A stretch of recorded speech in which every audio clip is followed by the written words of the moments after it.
किसानों द्वारा कोयना दौलत डोंगरी महोत्सव का उद्घाटन। पहले दिन किसानों का जबरदस्त प्रतिसाद।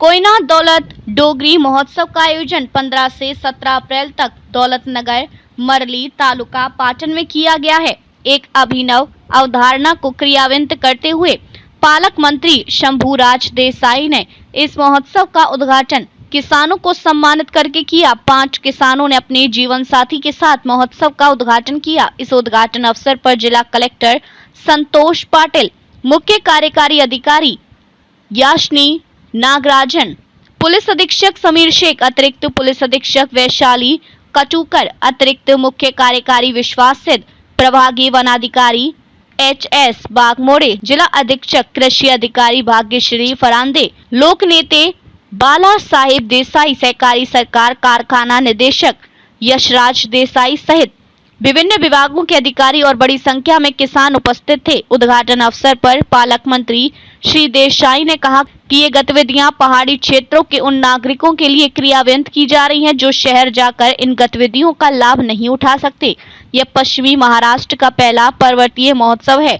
कोयना दौलत डोंगरी महोत्सव में महिला स्वयं सहायता समूह द्वारा उत्पादित वस्तुओं की बिक्री के लिए स्टॉल भी लगाए गए हैं। पालक मंत्री श्री उन्होंने भी यह कहा कि इस महोत्सव में पशु पक्षी प्रदर्शनी, घुड़सवारी, जल क्रीड़ा, इरेक्टेड बग्गी, पैराग्लाइडिंग जैसी विभिन्न गतिविधियां शामिल हैं। देसाई ने कहा महाबलेश्वर महापर्यटन उत्सव 2 से 4 मई तक आयोजित किया जाएगा। इस उत्सव में उद्यमियों के साथ साथ स्वयं सहायता समूह के स्टॉल लगाए जाएंगे।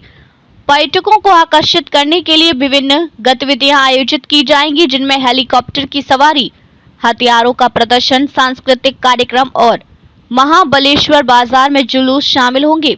पालक मंत्री श्री उन्होंने भी यही कहा कि अब से राजस्व विभाग में प्रतिवर्ष महात्मा गांधी महोत्सव का आयोजन किया जाएगा।